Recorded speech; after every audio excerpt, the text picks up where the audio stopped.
هل ليش مانعيني امر من هنا؟ ليش؟ ايش المشكله؟ حبيبي انت تشوف الوجه هذا اعرف ان في مفاجاه من العيار الثقيل. الله والله انا ابارك لك ومش عارف على ايش، بس انا اقول مبروك ونتمنى لك كل خير. والله مانعيني امر من هنا، مانعيني. لا لا لا ان شاء الله بتشوف ان شاء الله. وانت مع الزقريه اكيد مفاجاتك بتكون كبير ان شاء الله. شيء كبير وشيء. بس يعني تخيلوا ايش انا اخذت سياره مبيعها نص مليون سعودي تقريبا او نص مليون درهم تقريبا. يعني هو ايش باقي؟ في شيء قيمته المعنويه اكثر من 10 سيارات.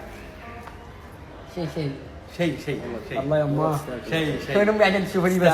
لان امي تحبني ما بيحبني. تستاهل لان البني ادم هذا خير من يمثل اليمن والتراث اليمني من المشاهير اللي في السوشيال ميديا اللي يستاهل صدق المتابعه للاشياء الطيبه العفويه اللي عنده. تسلم الله يسلمك ويغفرك ويطول في امين عمرك. امين يا رب. انت منصور. والله يستاهل كل خير. منصور انا مستغرب منصور وش الا سالف يا منصور. ان شاء الله ما تعرف.